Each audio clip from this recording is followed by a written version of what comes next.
What is going on, everybody? Jumbo Thick here, back with more Warhammer Fantasy Roleplay. This is our Rise of the Forsaken campaign, our 4th edition of the Warhammer Fantasy. I will be your GM, your DM for the night, Mr. Jumbo Thick, and I am joined by the entire cast and crew of the Unfortunate Fellowship. Mr. Doobie209, Jumbo Smooth, and Pierce Galactic. If you care to briefly introduce yourselves, because I really want to get into this.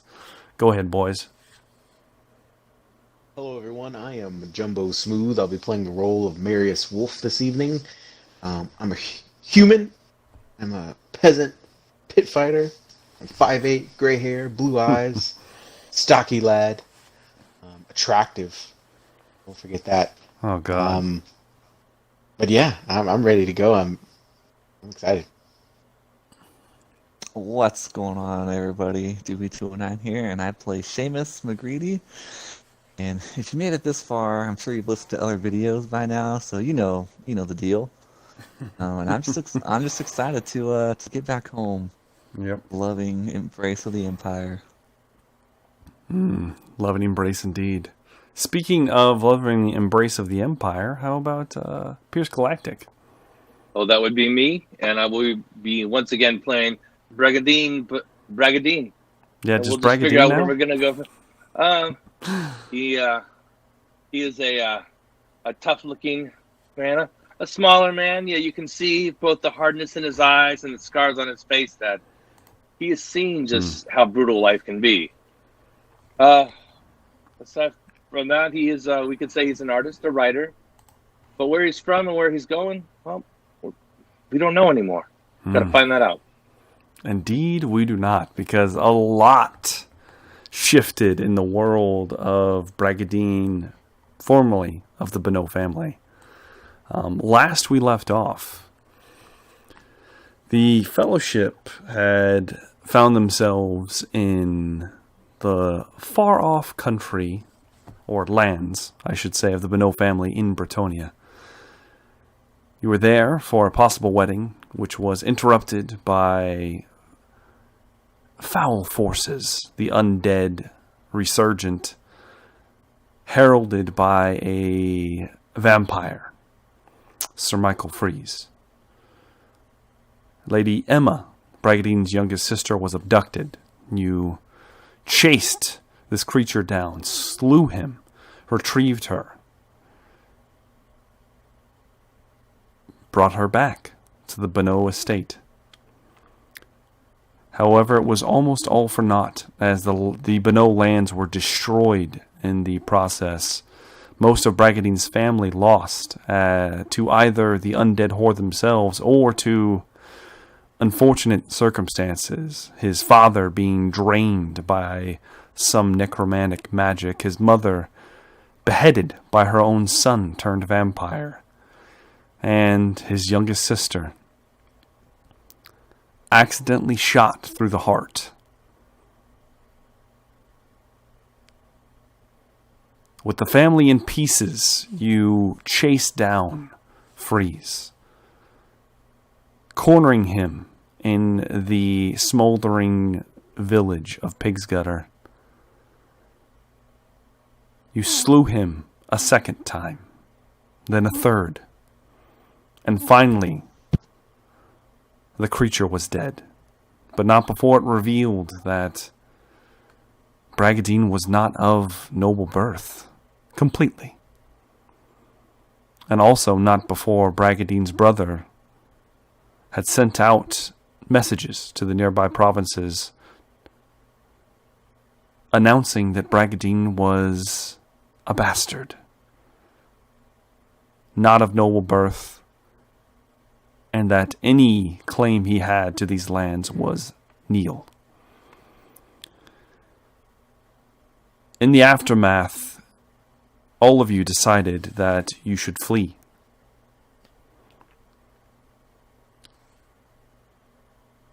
You met up with a caravan of interesting folk that put on shows and games for the small people. A caravan full of Strigani.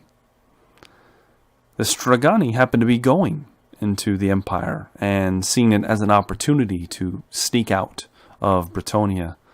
You fell in with these individuals, and they took you all in without many questions. You spent a fair amount of time with these people, a little over a month, traveling from far off Paravon all the way to Wissenland, past the capital city of Nuln, and finally down to Sealburg. Along the way, you lost a few men, but you also trained up a few of the remaining men-at-arms that were survivors of the Bonneau massacre. You came across some interesting villages in the Empire. A few of them empty. One in particular, through some very good rolls, empty of only women and children. All the men appear to be slain in the street, bludgeoned to death. You were told tales of demons. Then you made camp just outside the forest of Sealburg, just half a day's ride to town. Marius took watch, and during his watch, he was met with a sight once again of a massive white dire wolf looking at him out through the woodland, through the tree line. It let out a low growl and then turned, and something about it, just something that has happened so many times now, urged him to set foot, to leave his post and walk into the woods alone.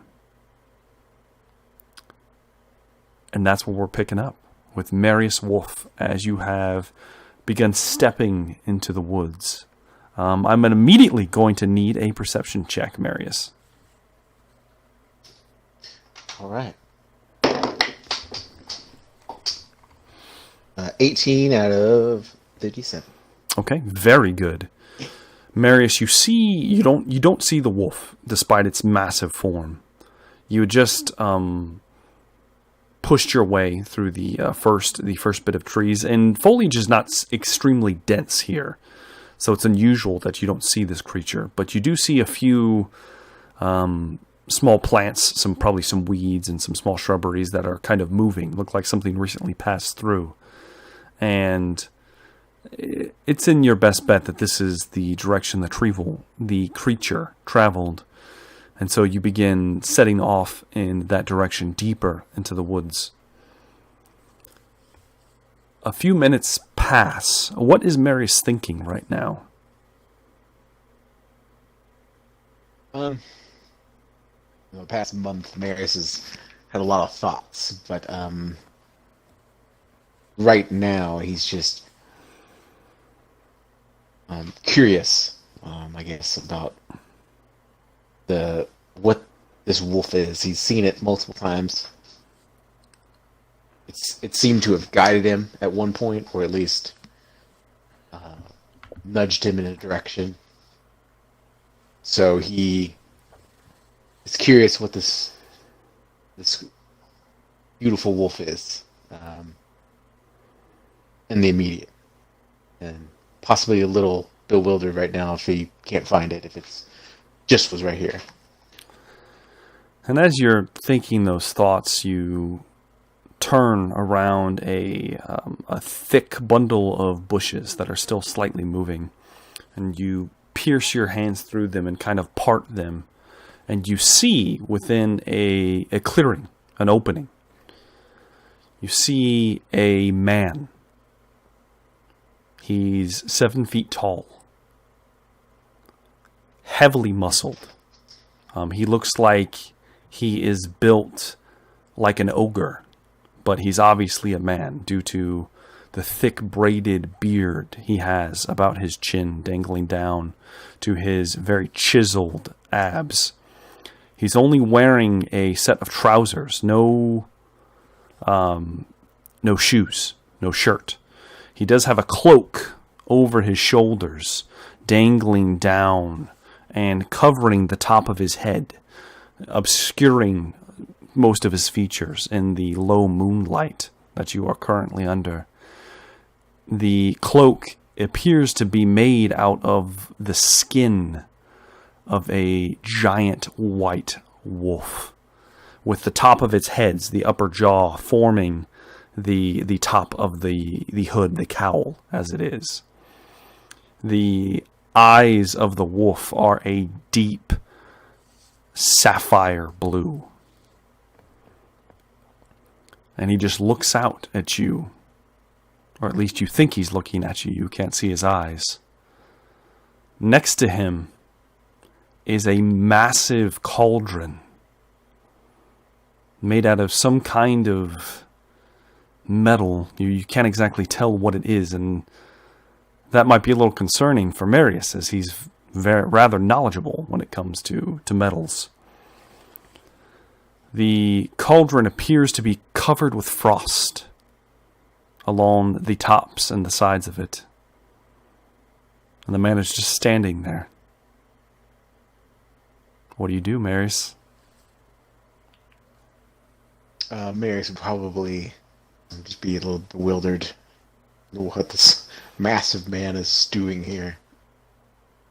Friend, did you see a great wolf move through here?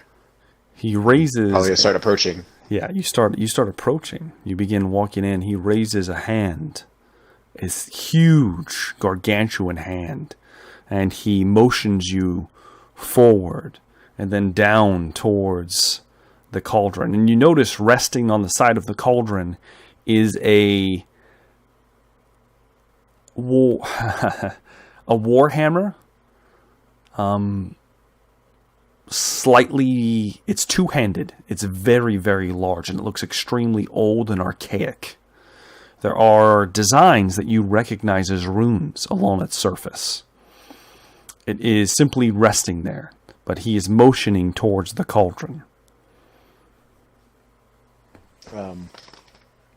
Marius will, kind of bewildered, but curious about what's in the cauldron, will walk over to closer enough to at least see what's in the cauldron.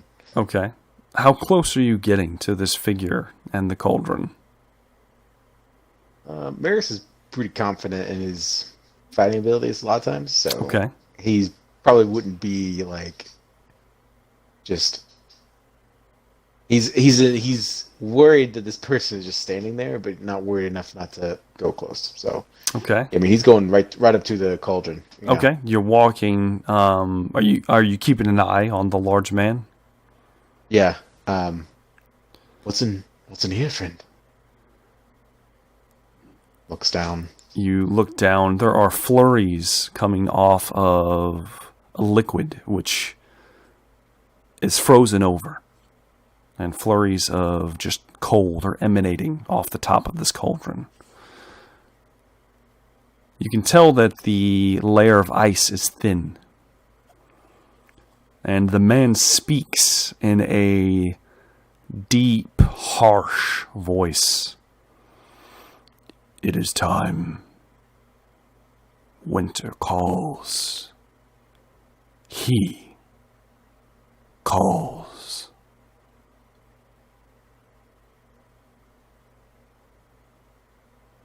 Marius will kind of look up at him and say, "What is this, Stu? How is this so cold? And is there like a ladle or anything?" There's no ladle. Well, Marius will kind of look, man, and He simply... Do you consume this? He steps around the side of the cauldron.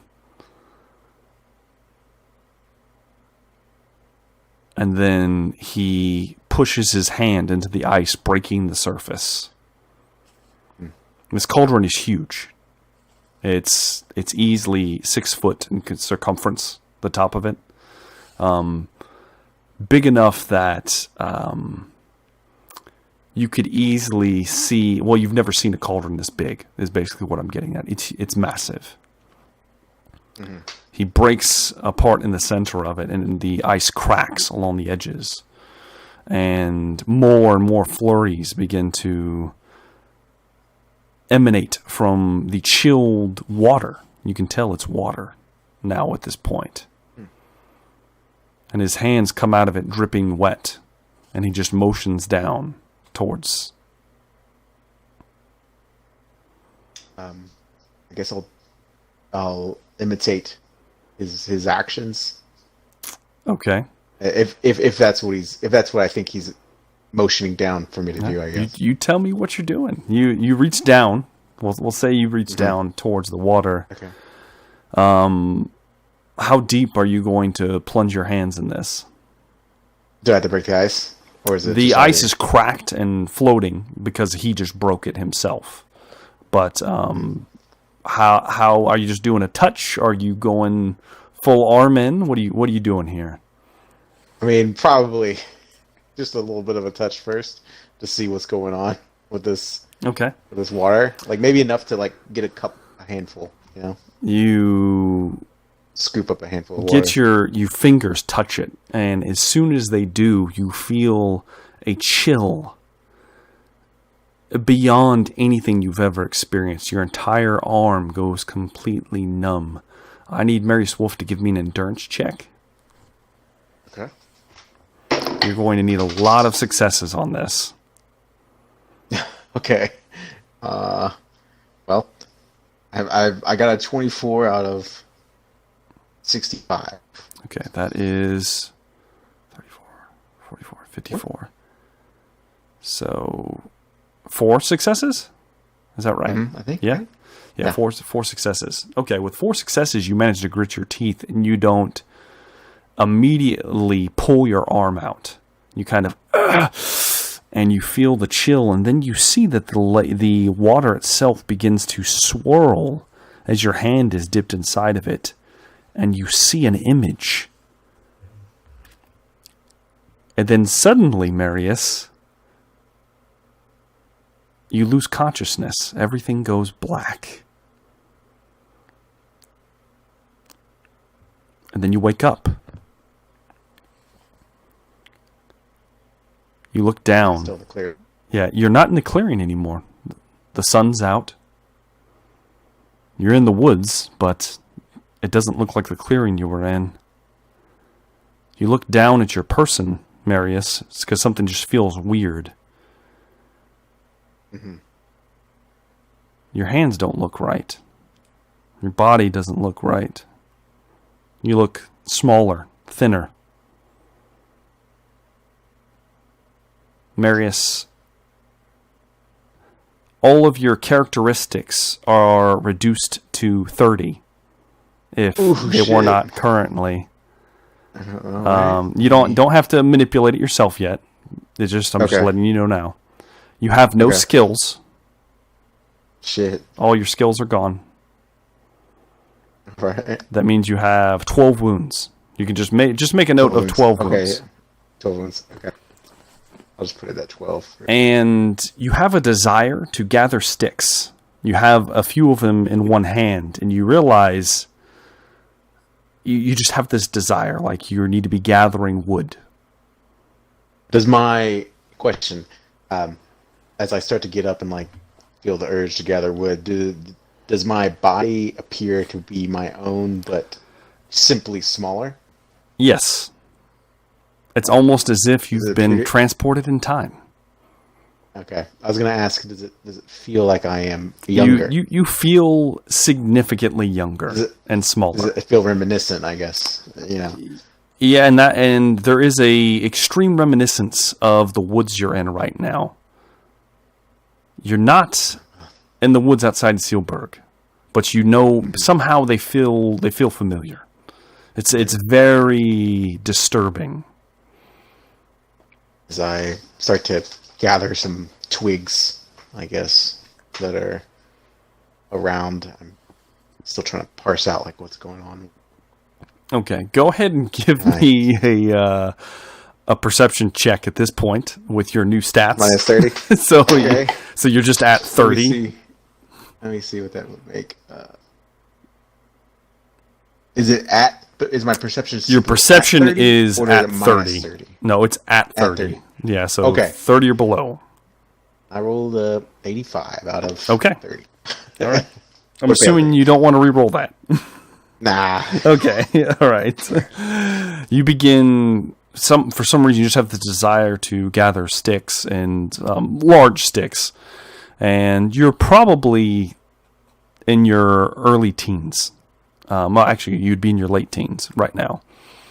You're probably like 16, 17 right now, and memories start coming back. You're gathering wood. You've been asked by your father to gather wood, bring it back home because you're having a feast tonight because the village just took in their first harvest of the harvesting season. You're gathering these sticks and you're enthralled with it. You don't notice movement in the woods with you. You feel a chill across your arm, and you hear a low, almost very extremely distant howl. Am I scared? You're probably a little off put as you look up and you glance around, and as this happens, you see a creature stumbling out of one of the nearby brush piles, and your eyes go wide as you see a 6.5 foot tall thing, a man with curling horns on the sides of its head, fur down its neck, its face, its body, matted and disgusting. It looks putrid and rotten. The skin is sloughing from the muscle. It has a primitive-looking club in its hand, and it locks eyes at you, and as it does, it opens its mouth, and you see maggots writhing inside of its mouth. There are thick black flies buzzing around its head, and it screams a bloody roar. I need you to give me a cool test, and you're just at 30. At 30. Yes. 47 out of 30. Okay. So You are extremely scared, Marius. You have a fear condition. This thing is 30 feet from you. I need you to roll me initiative. All right. Get another dice.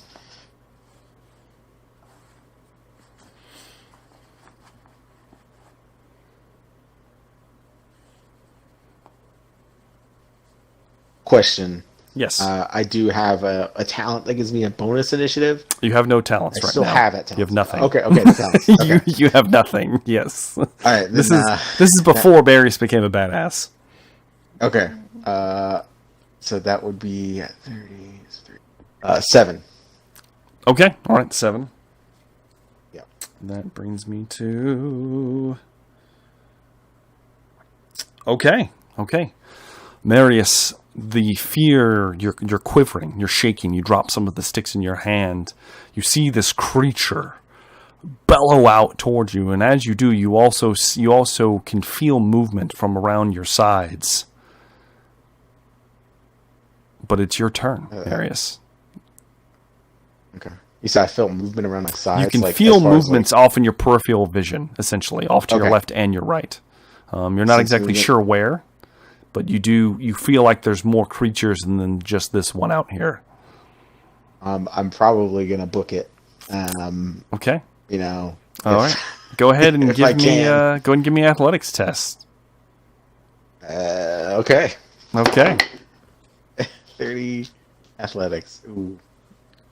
I'm gonna have to re-roll it because it's just a crit fail. Yeah. Well, I I mean, re-roll it? you can re-roll it if you want. You don't want your crit fail? Okay. I don't. Re-roll it. I believe you are at a -10 for all rolls, so it's actually a 20 right now. Am I at -10 for all rolls? Yeah, because you're afraid. Oh yeah. Okay. Yeah. Well, still. I re-rolled it because it was a crit fail. But now I rolled a 60, so I still failed. Okay, it wasn't a critical fail, but it was a fail. You turn to run, and the foliage is thick. You only get about half your movement. You make it about 20 feet. And this creature, as it bellows out, you hear off to your left and right as you've just turned tail. Did you drop everything you were holding? Probably. I mean, I might have like a stick. You have like a stick, like a good-sized stick that you kind of held onto. Good-sized stick, yeah. Yeah, you pushed away. Whack at someone. You can make me a cool test because it's the end of your turn. 20? Yeah, at 20. Okay, 20. I failed. It was a 40. That's fine. So you're still afraid, is what this is. You're Yeah. still afraid currently. You're running away, and you hear horns go out to your sides. And the creature behind you, the contaminated beastman, charges. You hear the hooves. Thump, thump, thump, thump, thump, thump. You glance over your shoulder. Marius, I need you to give me a defensive roll. You can choose to block or you can dodge. All right. I mean, I guess it's the same, so I will dodge. Okay. I'll try to at least. I got a 12 out of 30. 12 That matters. out of 30. Hold on, my dice is screwed up. There we go. Okay. All right, 12 out of 30. All right, Marius. Are you dodging or are you... You're dodging? Okay. Trying to. You go to move out of the way, and this thing smacks you across the back hard with its bone club. There's like disgusting matted pieces of sinewy muscle still attached to it.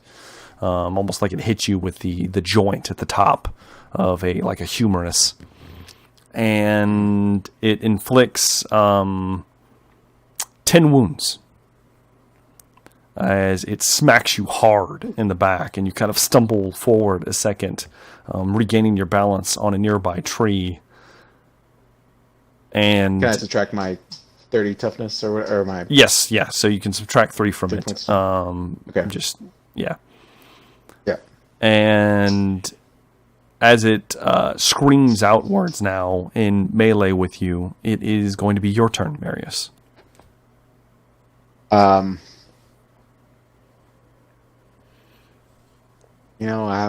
the heck? Marius is going to try to give it a little swat with his stick, Okay, go ahead and give me an attack roll.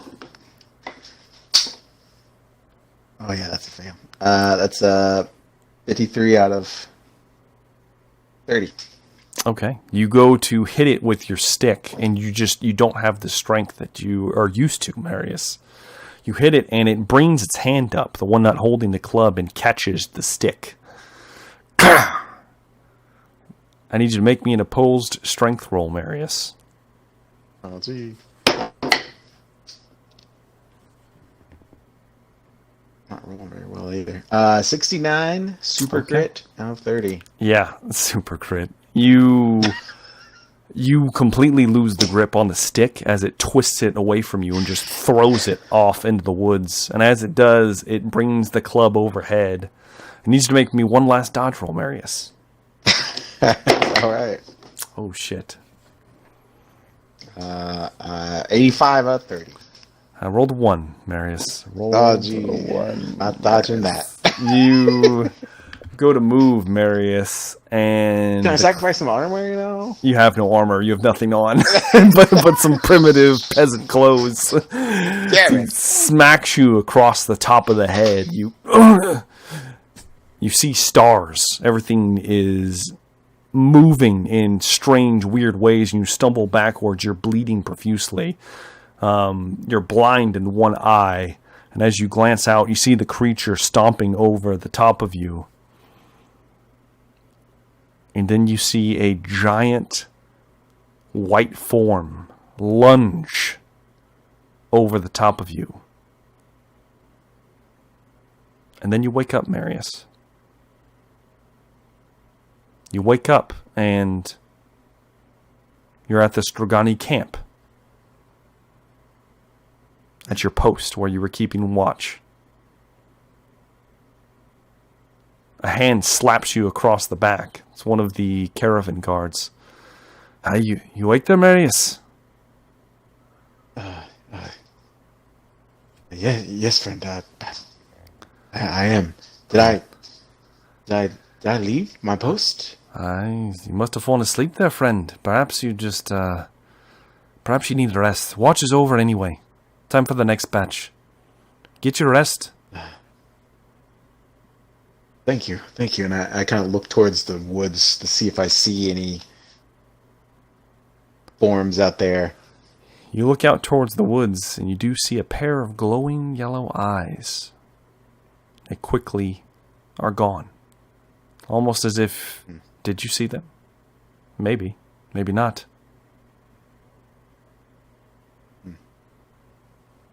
Keep an eye out, friend. And I pat his shoulder and walk to my bedroll. Okay. You move to lay down. The rest of you, all of you in fact, morning comes shortly after this. Nothing else interesting happens during the night. The Strogani break camp, the men-at-arms, and the few peasants folk that came with you break camp and get everything ready to make the half-day's trip to Sealburg. Unless you guys have anything important, I'm going to skip us into town.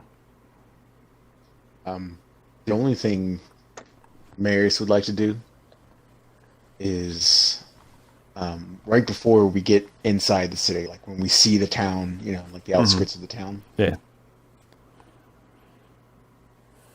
Would like to talk to Seamus and Bragadine for just a second. Okay. Go ahead. Before we go back in. And friends, looks like we've finally made it back into our home.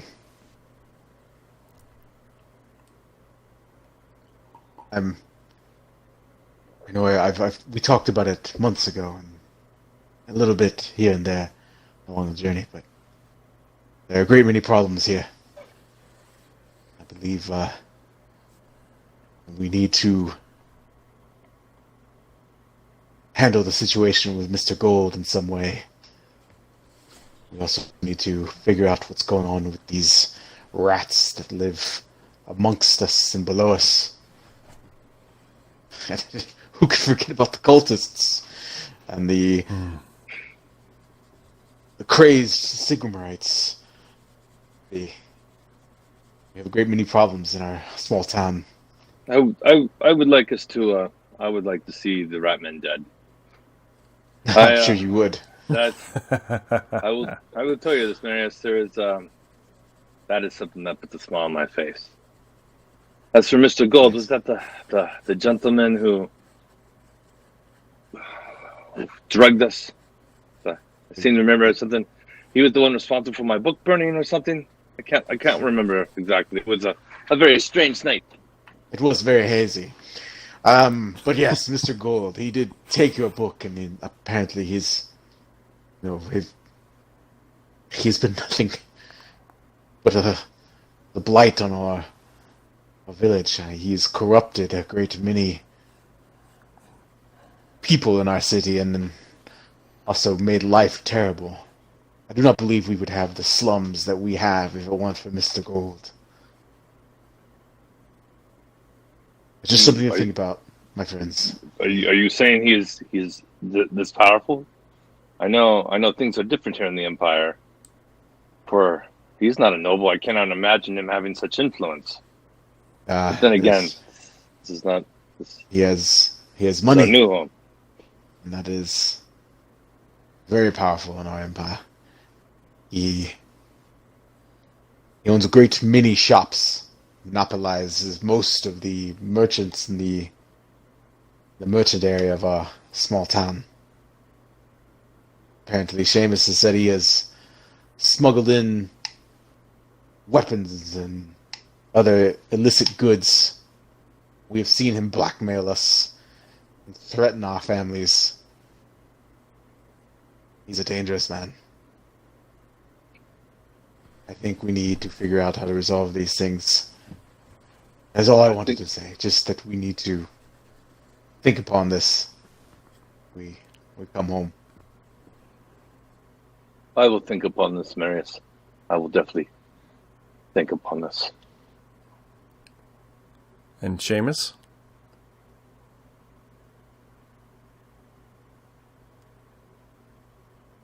Yeah, classic Seamus. You know, he's just Seamus, wake Seamus. up over there. What are you doing? It's Maybe you're trying to tell us super- something. Super quiet. just silent. It's just Silent. just quiet, you know.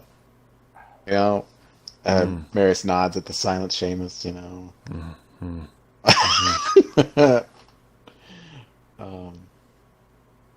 I'm assuming Doobie Yeah. is Guess we just- preoccupied at the moment. So we will instead Probably. Yeah. pass on into the city as Seamus quietly nods his head and just very gruffly continues on with the rest of you.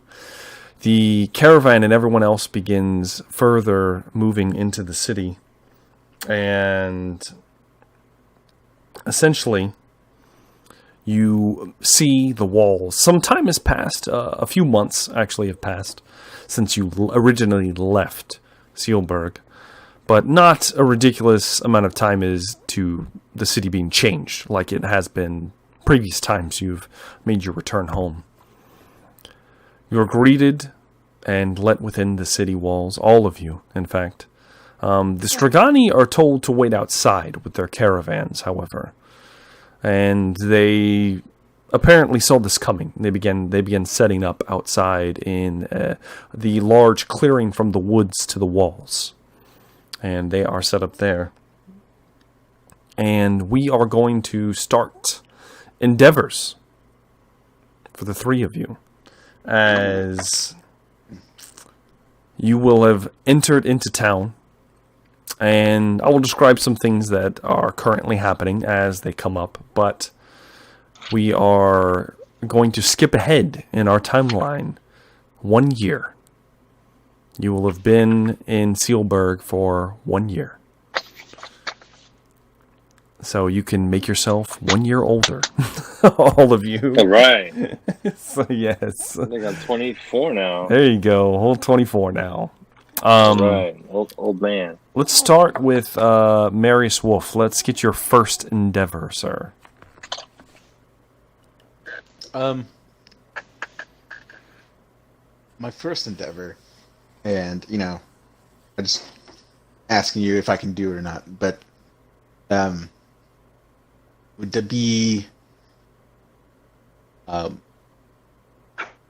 I say this? Investigating, I guess, Mr. Gold in some way. Okay. As far as What are you specifically looking for?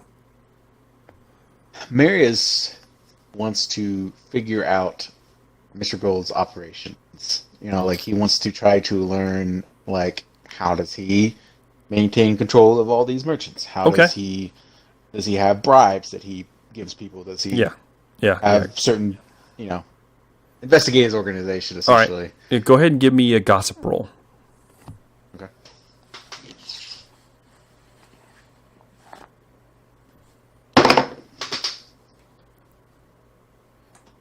That is a 13 out of 35. 35, so that's 30, 23. So two levels of success. That's pretty good. That's pretty good. Mm-hmm. So here's what you figure out, Marius. And this takes a little while since you're trying to be, I'm assuming you're trying to be a little subtle about it. You don't want to dig too deep too quick. Yeah. And I just for narrative purposes, I probably would be informing this to Braggadine and Seamus. Okay. About like what I was doing. And yes. Trying to figure out. And the information you're imparting is going to happen after something happens with them before their endeavors, but we will get to that in a moment.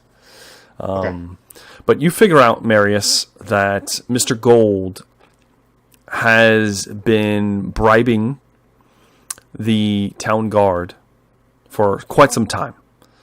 Not Otto. Otto apparently cannot be bought, but his men can. And he has been bribing them to turn a blind eye to many of his illicit activities. He is been responsible for bringing drugs, which you know about, into the city. And he also, however, has worked out a deal with the governor that he supplies the men of Sealburg with cheap weapons to defend themselves with. He is the one who procured the cannons for the wall. He is the one who has essentially outfitted all of the soldiers that you see present in the city to defend itself. Okay. He also has been pivotal in securing the equipment necessary to keep the mine going. He has been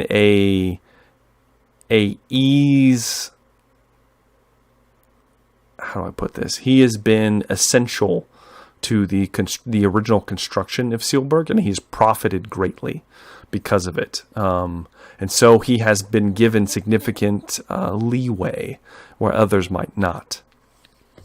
And this is going all the way up to the governor. Everyone knows about Mr. Gold and his activities. Lots of people just look away. He is currently, even with 2 successes, Mr. Gold, since you left and have come back, Mr. Gold has gone into hiding. No one has seen the man in months. He has been operating his businesses through proxies. I would require another endeavor if you would like to try to figure out where he's hiding. But you get that with that current endeavor. You kind of get an idea of how his organizations work, and if it comes up, you will know about any backdoor activities he is doing, at least in the next adventure as it plays out. So you'll get bonuses to rolls and things like that involving gold. Sure. Right. Question: Yes. Do I know if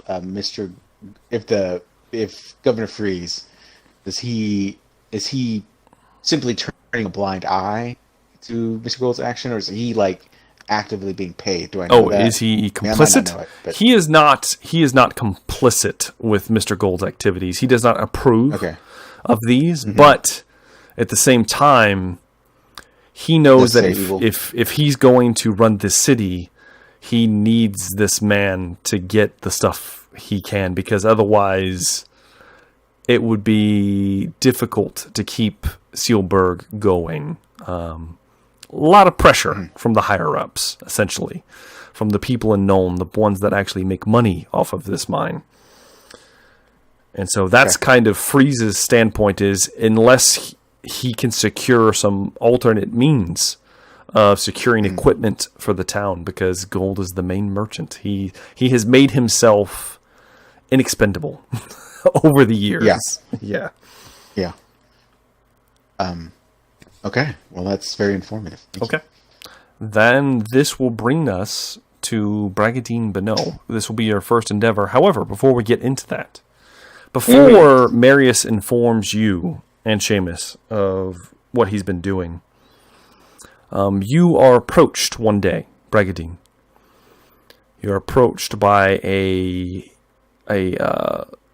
man, middle-aged, a little dirty, but you don't really recognize him. However, he delivers you a message for a meeting with Mr. Gold. All right. Do you accept the meeting? I've been there, so I've been back a year, or This is happening during the year. Okay, all right. So this is within a I couple. do. This is probably within a day or two of you getting into town. I do. You accept the meeting. Okay. I do. He requires that you come alone. He does say that you can bring along some of your men. Okay. I can bring a small contingent. Yeah. So I'm assuming you bring some of your men at arms with you. He has you meet him in the burnt out remains of his previous pawn shop that Marius destroyed previously a few months ago. You enter and you see the small halfling, Mr. Gold, with many rings on his fingers, His clothes look a little dirty, and he looks a little bit thinner than the last time you saw him, even though it is rather hazy. Oh, okay. Is he paler? He's a little bit paler. He has several bodyguards with him, human, and at least 4 ogres. And they look hungry. They are salivating, looking at all of you.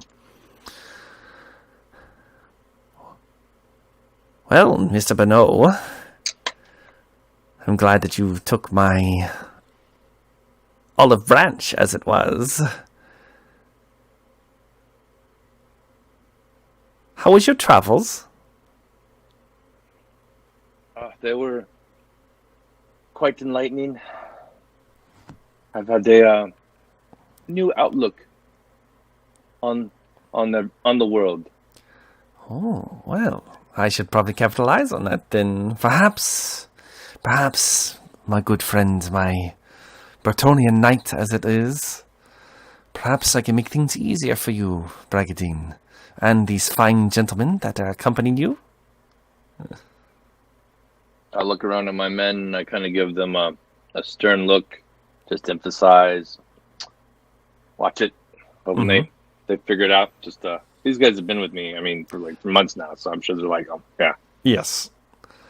You see, Mr. Bonneau, there are, let's just say, complications with bringing a large amount of people into town. You see the Stragani are outside. This can easily be done the same with your people. However, I can grease a few wheels, find decent, reputable places for them in the city as well. I would love to help you, Mr. Bonneau. Perhaps get another book published. I have contacts in Nome. I could easily accommodate. You offer so much, Mr. Gold. I do. All I ask in return is that perhaps a man as bold as yourself, a true leader, will return a favor one day. That's all I ask, a simple favor, Mr. Bonneau, and you will be unbothered in this city. At least by those that walk on 2 legs. And I'm just staring at him, and I'm clearly thinking, kind of working it over in my head. When you decide to call upon this favor, what if it is something that I do not feel I'm capable of accomplishing? I assure you, I would never ask you to do anything that would besmirch your honor. Who do you think I am? Your wordplay says enough who you are. Oh, well. How about we have bygones be bygones, Mr. Bonneau? I know, as a matter of fact, that this piece of paper, and he produces the parchment that he had you sign, is worth nothing. And he just throws it on the ground. I know you have nothing left, Mr. Bonneau, unless you wish to be on the street. And I have a feeling that you will not do well. Perhaps you can retain your old lifestyle in my employ.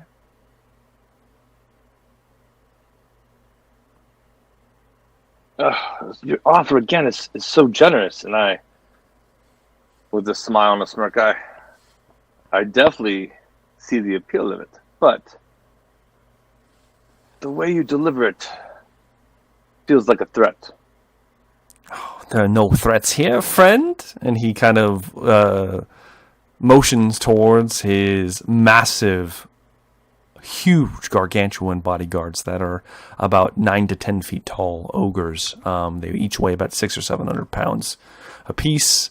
And then his full contingent of men with heavy crossbows. They're not pointed at you, but you do see them. Let me assure you, Mr. Bonneau, that no harm will come of you this day, but I cannot make promises for any day after, for that or for that of your people. You do not have the strength and the power to make promise for yet a day from whence. I don't know if I could take that offer. Surely you misspoke. Let me be blunt with you, Bragadine. This is a one-time offer. You come, you work for me. You do not need to tell your friends. They do not need to know from where the money comes. I will give you protection from all of the inner workings of the Empire that I'm sure you are not accustomed to. And you will help me. You will help me save this city. Save the city. No, one of my dearest friends, he actually mentioned that. Mr. Gold, I believe that an arrangement can be made, but, and I just ask, I throw myself upon your generosity one more time to not only offer me a chance to show you what value I can truly be, but the safety of those that I truly love and care for, my people. I will agree and work with you, but within 3 years, we negotiate again. It won't be that long, Mr. Bonneau. This will all be over long before then. Or at least that's the plan. We have a rodent problem, Bragadine, and I tend to fix it. And I'm assuming your conversation ends at that point. Mm-hmm. What is your first endeavor, Bragadine? All right. So, it was, one of them is write the saddest book ever. Okay. And it will be Bragadine Bonneau's life, but we're probably gonna. This isn't an adventure of Bragadine the Bold? No, this is a series of fictional tales of a young man and his two dear friends and terrible adventures they had, seeing demons and under the ground and ancient dwarves and essentially the same book before, but redone where it's not like written as a first person. Okay. It's really and it's meant to be sold as like as fiction. Okay. And then we've got a follow up of his tale, his travels to Bretonia and the loss of his family.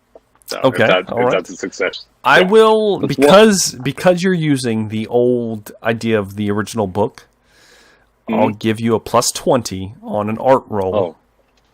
Okay. So go ahead and give me a roll, and we'll see how this All right, goes. so I think art.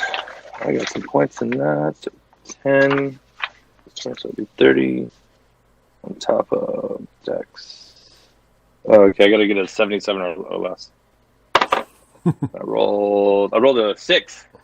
Okay, all right. So 7 that levels is of success. 7 levels of success. With that, That's right.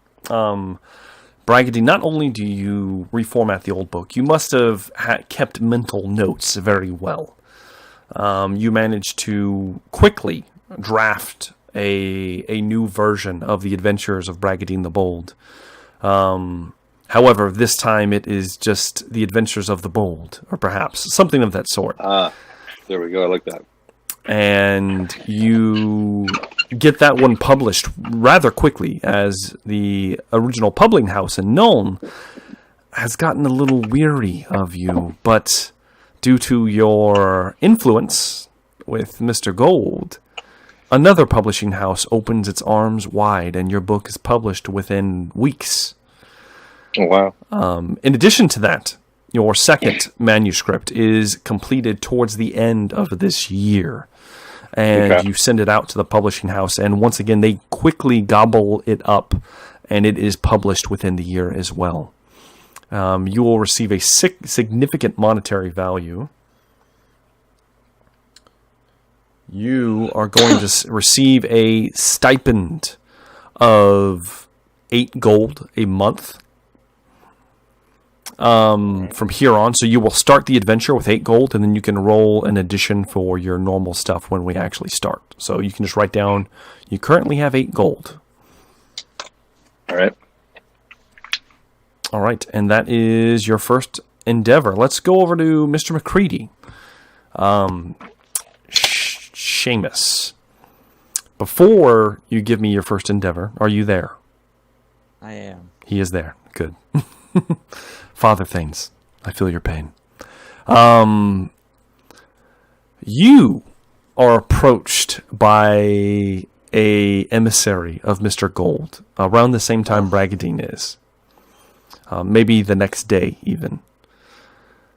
And you are asked to attend a meeting with Mr. Gold. Do you accept? No. You do not accept. Okay. You turn down the meeting, and nothing is said. Instead, I need you to make me a roll, Seamus McCready. I need you. I need you. Yep, this is just going to be a roll. I need you to roll me a D100. Okay. And if you roll above 50, this will determine how the next year is going to transpire for Seamus, and probably not in a good way. I rolled a 50. Oh, shit. I did say above a 50. That's not above. You said I did say above. I did say above. I did say above. You're right. Okay. Razor's Edge. I will say it is Razor's Edge. So, Seamus, you do get wind that Velkin has been looking for you. You're not sure why. But you are approached one day by Bertrand and Giggles. And my old mates. Bertrand informs you that he kept your secret. And he tells you that it's been tearing him up inside, but he kept your secret, and he doesn't know why you did it. But he feels that you know what's best. You're his boss, and you always will be. And he returns to his service at the Road Wardens, but you know that you have 2 stalwart friends still in your service. And you can give me your first endeavor now, because that was a roll to see if you were going to become an outlaw for the rest of the game. Since you did not take Mr. Gold's deal. But Velkin is still looking for me, or well, essentially, he knows that you've been missing, and he's been looking for you. They found your horse, and your horse is given back to you. Yes. And they were looking for you. They figured you were dead, but Bertrand and Giggles inform him of your return, and though he is very highly suspicious, he doesn't have any proof.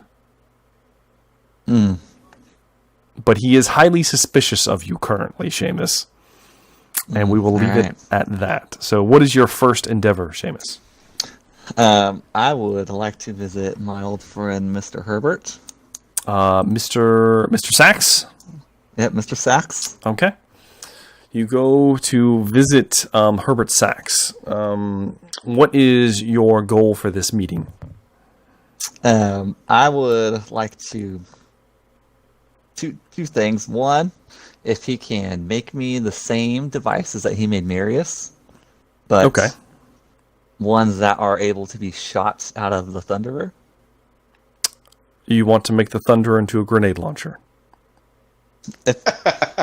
Is what I'm hearing. Just ones that, if I can shoot bullets and those out of there, that'd be cool. You want a grenade launcher? Got it. What what else do you got? The other option is if I would essentially explain to him the same device that he made Marius, but essentially like a flash bomb.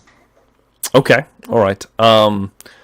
First off, as soon as you walk into his shop, there's the clicking talk, the clock, and there's just the array of just shit everywhere. He's like a madman. It looks like he hasn't showered in a few days. Well, not that many people shower. Regardless, they take baths. Regardless, though, he looks unkempt. He looks a little crazed. And as you walk in, oh yes, yes, and he points at the gun on your back. Here, bring it here. He motions towards the table. You unsling the Thunderer, put it on the table, and he produces a cylindrical device. And he grabs a hold of your gun and begins hammering in large bolts into the side of it. And he's and he's just going to town on this. It's warping the metal a little bit, but you're kind of grits your teeth as he's doing it. And he's yes, it is done. Oh, look, and you have the equivalent of a scope on your Thunderer now, Seamus. He explains to you its use. It's pretty self-explanatory. You look into the scope, and there's a fragmentation of light that amplifies a picture. He says this in very technical terms, of course. And through the use of mirrors and glass, I've been able to. And he just kind of sits down for a second. Kind of just the energy goes out of him. And for technical purposes, Seamus, your scope will give you a +20 to aim. However, you will sacrifice all movement when doing so. You cannot move before or after taking the shot. All right. And it doubles the range of your Thunderer. Wow. Oh my god. I can now shoot farther than Marius can throw. Yes, but you have to aim though. It doesn't just double it all the time. You have to use the aiming ability. Maybe you won't kill innocent bystanders so much. Oh, yeah, no one said she was innocent. That's true. Whoa. That's true. Whoa. That's true. She seemed pretty innocent. Regardless, though, you're trying to relay complex ideas to Mr. Sachs, and you can tell how scattered-brained and crazed this man is. I need you to give me a charm roll. And you are not good at charming people, if I remember correctly. Charm. I was somewhat good. Until you got hideously scarred over time. Yes. So go ahead and give me your charm roll. All right. It's a -20, right? Yes, you're at a -20 for your charm rolls.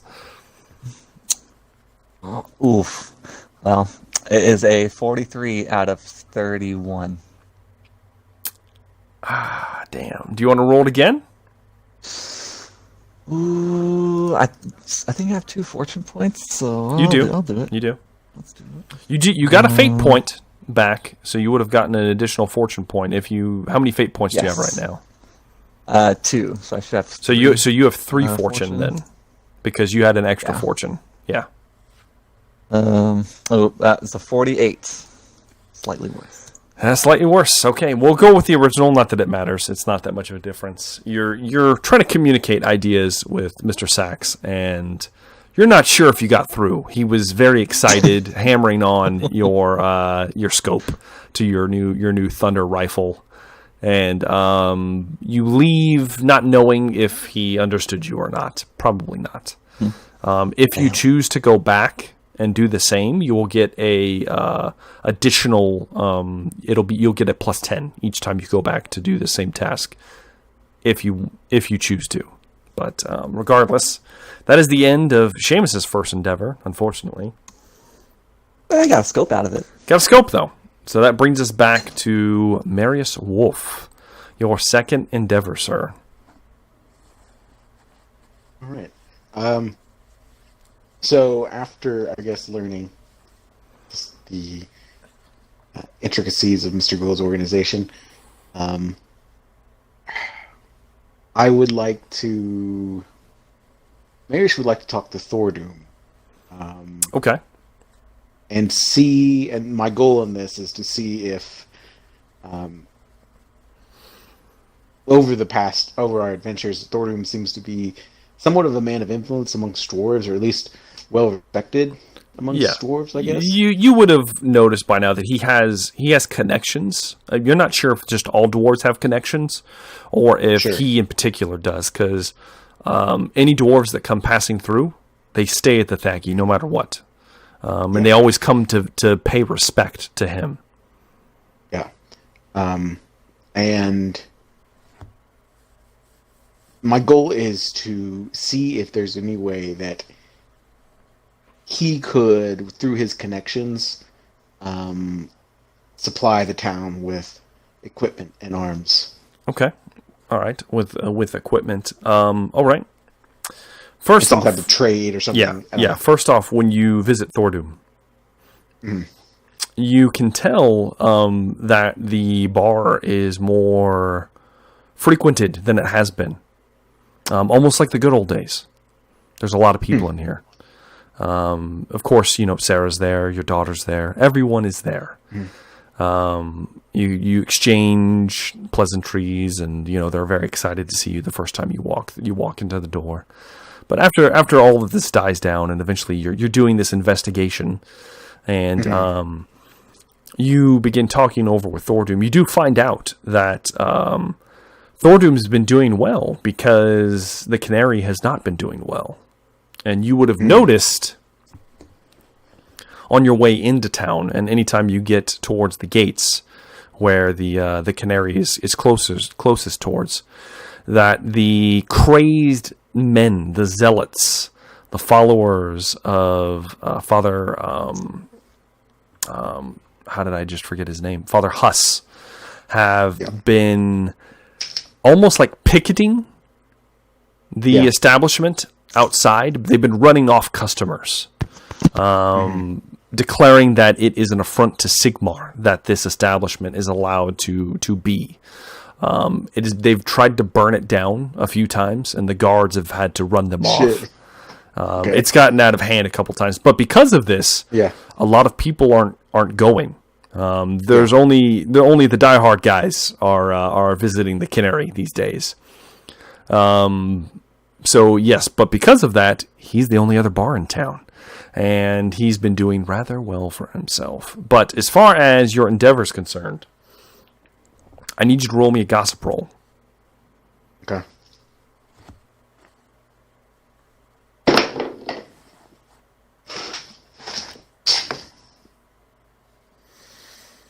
Oh, that's a 5 out of 35. Okay, 3 levels of success. I mean, I think you're full of shit, but it's fine. It's fine. I'm sorry, bro. It's fine. It's fine. At least Seamus is honest. It's fine. Regardless, so you convince Thordoom at some point that he should ask around, essentially, from all of the people passing through. And he does eventually secure equipment, a interest from one of the dwarven communities nearby. They are a smaller offshoot of the dwarves in the massive Carrick Zorn. They're a smaller part of the hold. They're all kin, but they're willing to trade with Sealberg. However, the price is double what Mr. Gold is getting goods for, because these goods are dwarven made. And they will not secede how much their goods are worth. So it's expensive. But yes, he has, so that could be an option, but it is going to be very expensive. Yeah. All right. Marius is probably pretty happy with that, because he knows dwarven equipment is like, it's top notch. And, Brandyfoot would be extremely appreciative of it. However, he doesn't think that it's going to go over well with Freeze. But we'll see. We'll see. Okay. So that brings me to Bragdine Benot. Michel Benot, your second endeavor. All right. I have a quick question. This is a universe question. Yes. So we're in the Empire. Yes. Does that mean if people worship the lady in the Empire, she will not be as effective? That is not true. She can be just as effective anywhere on the world. All right. I wanted to organize my people, a band of Bretonians still. Okay. All right. You took the deal with gold, and you are allowed to keep your original house. You can keep a few of your men with you if you'd like. Your house isn't that big. However, there is a large portion of the slums that has been carved out for your people. And true to his word, that portion of the slums has been turned into decent-looking housing. Might be the envy of your neighbors, but they have been taken care of. This guy just moved in. Okay, all right. Are they working? They are currently working. You tell me what you would like your men to do, unless you would be relying on Mr. Gold to provide them with work. Before I actually met Mr. Gold, I was thinking of forming a small mercenary company. Okay. In that case, you can easily have the men-at-arms, at least. The peasantry would be doing basic work. Most of them would find work in the mines. Some of them would find work on the outside of town, probably doing some basic farming that they've started on the outside of town, just to try to be a little more self-sufficient than they have been. They are also running caravans to and from some of the nearby smaller towns in the in Wissenland to do lots of trade. So they just need people to help do caravan runs. All this time, the Stragani are just camping outside, and they're having a grand old time. They put on shows every once in a while, and they all but provide a decent level of entertainment. So what would you like to do, though, with your endeavor? All right. Could I make a small mercenary company? So, you can... Well, let's put it like this. You are an artist by trade. However, all right. You're also a leader of men, currently. As far as putting together a mercenary band, are you trying to be the leader of said band, or are you just establishing a company? Let's go with my backup endeavor. Well, I'm just curious. I mean, I'm the leader. You want to be the leader? Okay. All right. Let's see but how again, this is we're going to do before I this. met Mr. Gold, so I've kind of thought of some different stuff, and I wrote actually different endeavors out. Okay, well, just kind of testing the water with this. Yeah. I mean, we can attempt this if you'd like. There's going to be a roll involved, but unless you want to do something else. Well, let's do it. Let's make those lads for the lady. Okay. All right. You attempt to basically turn, and your men have received some training from both Seamus and Marius on the way here. In addition, they already have some martial training just from being men at arms. So they're decently skilled soldiers. You've gained some repute. You've had some harsh travels, so you've become a decent combatant yourself. Got a wicked scar. You do have a nasty looking scar, as one of your eyes is not working. Yeah. Go ahead, and this is gonna be kind of strange. Okay. What the hell should I have you roll for this? Let me see here. How about we roll? Let's roll. Let's see here. Here's all of the skills I can have you roll.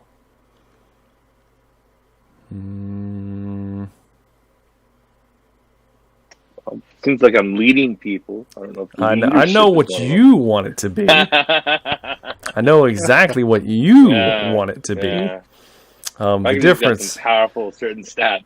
Yeah. The difference is this is way out of your normal stock and trade. Now, if your uncle was here, this would be a different story. No. But sadly, he is buried on a hill in Bretonia. May the lady rest his soul. You know what? I will let you give me a leadership role. However, it will be at a -30 because this is going to be a difficult task. Just something very foreign to you. All right, so I kind of want to fail really terrible and see what happens. Like they all bumble and kill each other, something like that, stoning each other. All right, so let me see. Leadership for me would normally be 70, so with the negative 30, so we're looking for 40. Oh no, we got a 61. If you have any fortune, you can roll it again, or you can just accept it. Let's roll again. We got 38. We have a barely success. Okay, just a success, not any degrees of success. So here's what you managed to do, Bragantine. You do manage to get a small portion of your men-at-arms. Many of them end up since they're being taken care of by Mr. Gold, many of them they just end up working other places. You're not exactly sure where they end up. Marius would know from his investigation that several of your former men-at-arms are now bodyguards for Mr. Gold and his establishment. But you do manage to round up probably about 20 or so men and form a small band where they are falling into line with you as a commander. Now, basically, just like a battlefield unit type thing, not a big like a small unit, essentially. Yes. Okay. Yeah. And due to only having a success, you do manage to form this company, but you haven't gotten any significant training or any opportunities, any interest in your band as of yet. Okay. So you can take another endeavor with something similar to progress this. You have one more left. Okay. We'll get back to you on this. Just keep that in mind. So that will bring us to Seamus McCready's second endeavor.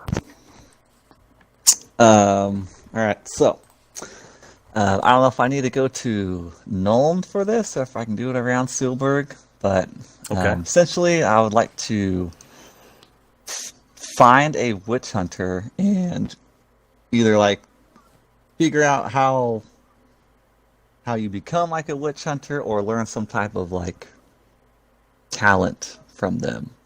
Okay. I can tell you right now that Seamus would know at this point that the witch hunters are not to be sought out, especially with the items you have on your person. It would be extremely dangerous. If you really want to do this, we can. I was trying to learn like witches lore talent. Which talent is it? Oh no, it's a skill. Never mind, it's a skill. What skill is it? The witch's lore. Okay. However, I wish you would have led with that.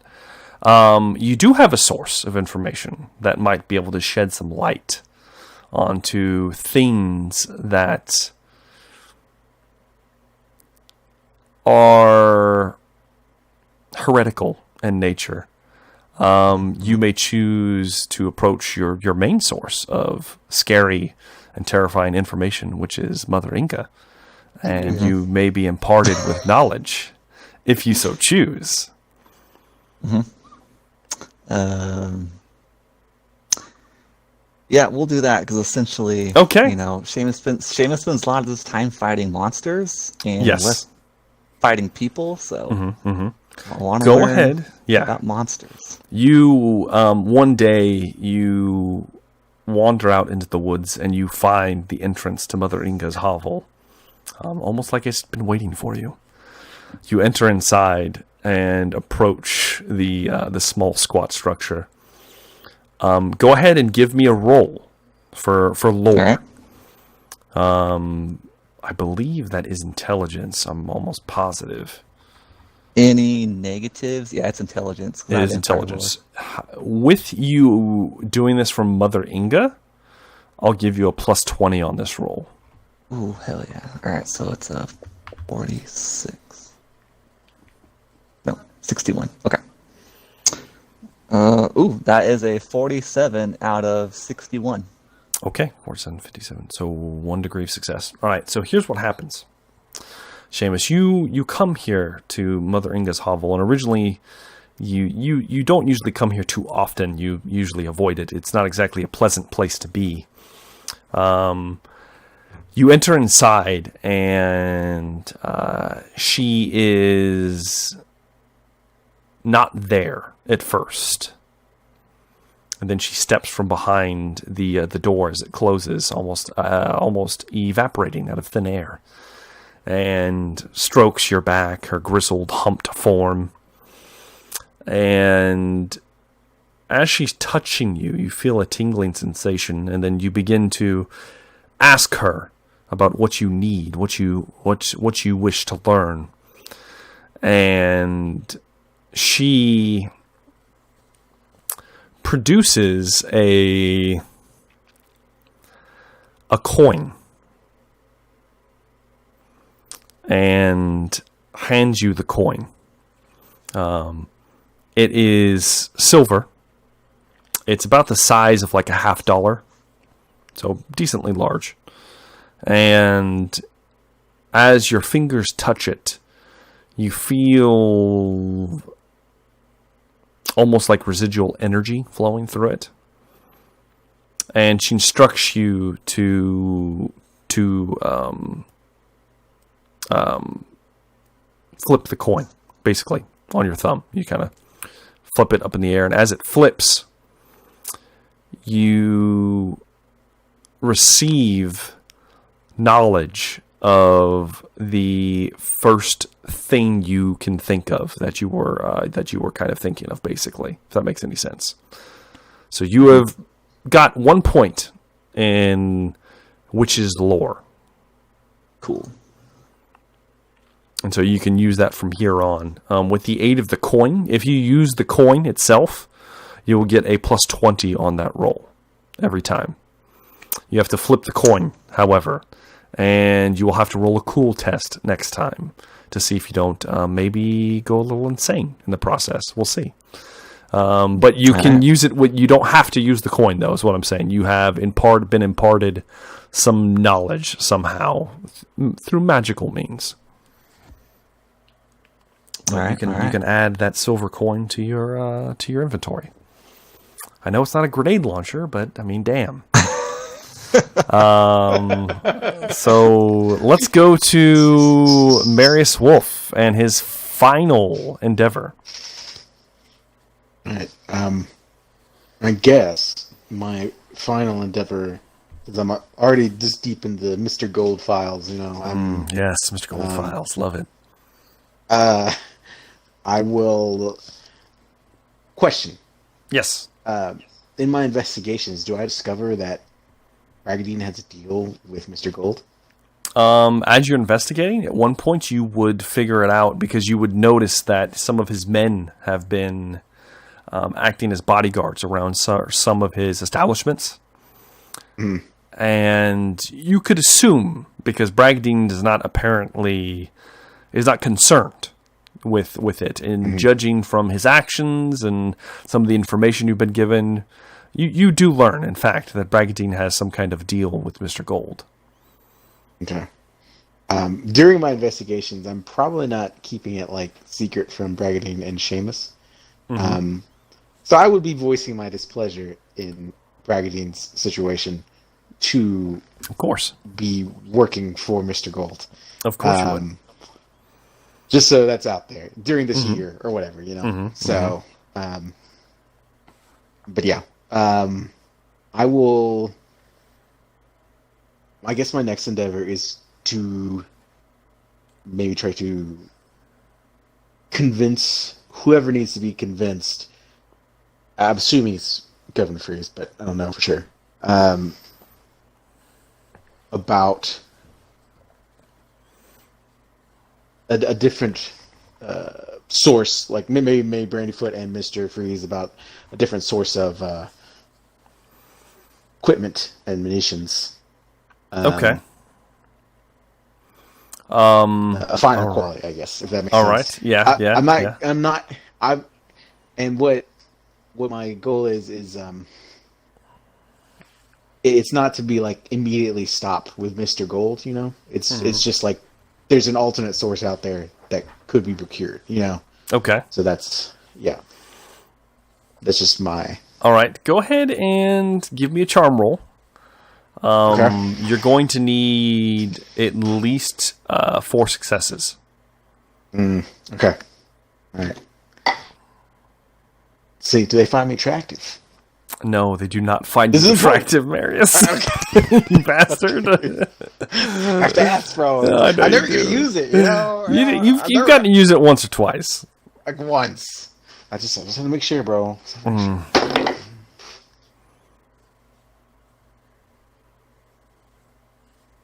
You said 4 successes? Yeah. I'm going to use a fortune point. I rolled a 41 out of 53. Okay. I'm going to try one Oh, more time. jeez. You have a very low chance of this happening. I That's know. the case. I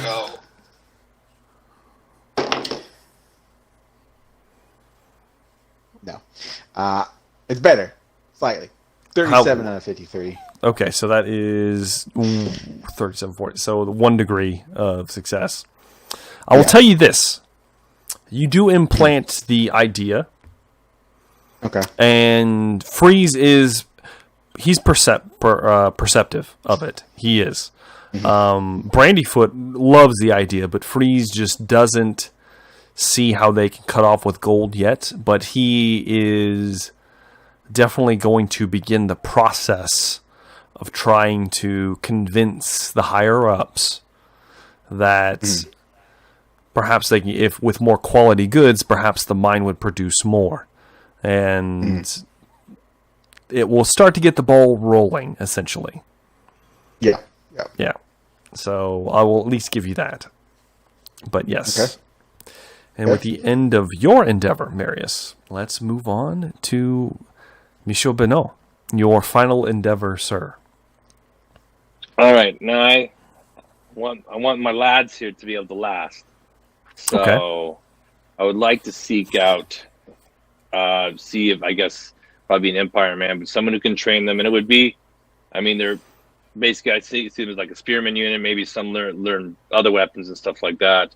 But just something where, I guess, a way to train them better. So they'll be a little bit more proficient, or maybe have a little bit more backbone. Yeah. The first person that comes to mind, Bragadine, is the captain of the watch, the guards here.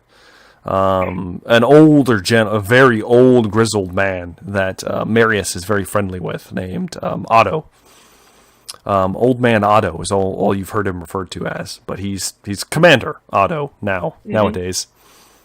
You come approaching him with your band of mercenary men, and he is willing to give them a little bit of practice with his men. Okay. But in exchange, he asks that you do some contract work for him. Do you accept? Yes. Okay. Great way to get experience. Yes. All right.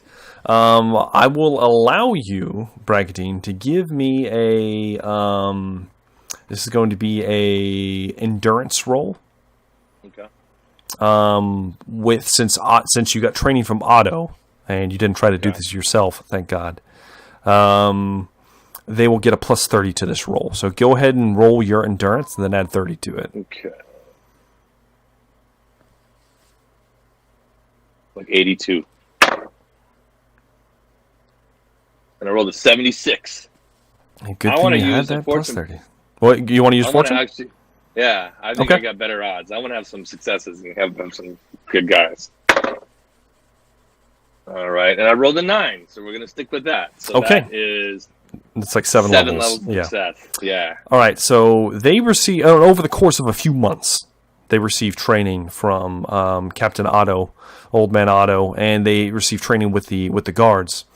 And so, because of that many successes, they pick up 2 different weapons that they become proficient in. Oh, nice. First off, they become proficient in the halberd, which they already were. So, but they become skilled at it. Whereas before they just could use it. Now they have some skill modifiers with that, and I'll make a note of this. And they also become proficient with a heavy crossbow. All right. Well, man, Otto has probably changed my mind on the power of the crossbow. Okay. Yes. If they're training with the guards, they're going to learn how to shoot as well, because every soldier or guardsman under his command must be proficient with both, because they do not have enough people to designate as, hey, you're just infantry and you're just range. So, gotta wear a lot of hats. Regardless, though, you are tasked, Bragadine, with protecting certain individuals. Certain times of the year, your mercenary band is tasked with venturing out and clearing out beastmen and goblin holds in the mountains. Not a ridiculous amount, not like a large enough number of creatures to like threaten the town, but enough to make it dangerous to be outside. And your company is tasked with doing this fairly often. And because of that many success levels, they are very efficient at specifically dispatching beastmen. The goblins are a little more tricky. You almost lose a few people, but everyone is okay, and you do manage to uproot many of these goblin holds up in the mountains. So that is that for you then. Final endeavor done. And to the man of the hour, the final endeavor for Mr. Seamus McCready. Yeah. I would like to... We're going to learn something else here. Okay. If possible, to learn the fast shot talent. Okay. I don't know if that would apply to the thunder or just the pistols. Or... Read it out for me real quick, just to make sure. The whole thing, or just... Just briefly, what exactly is it? If you have a loaded range weapon, you can fire it outside the normal initiative order. So similar to like my sword is. Yes. Okay.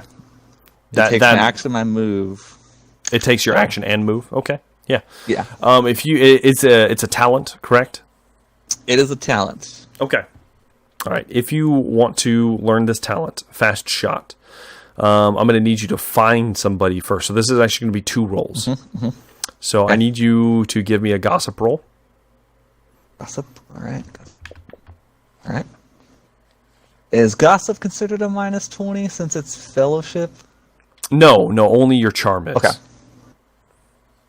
That is a 46 out of 56. Okay, with 1 degree of success, you do in fact manage to, you figure out that Bragadine has been, at some point, Marius has been mouthing off about it. You figure out that Bragadine has been working with Mr. Gold. And, bastard. Of course, yes, that bastard. And initially, you were thinking of approaching Velkin, or not necessarily Velkin, but one of the road wardens, with perhaps the idea of maybe sharpening, your skills, your ability with your black powder weapons there.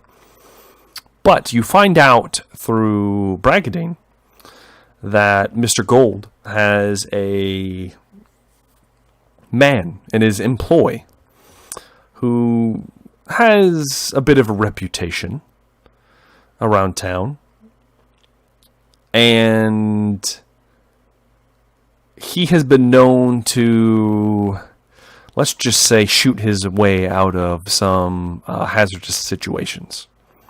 Ooh, my kind of guy. Yes. He is a shorter man He's got darker skin, brown skin to be exact, very highly tanned, essentially. He has a goatee, and he simply goes by the name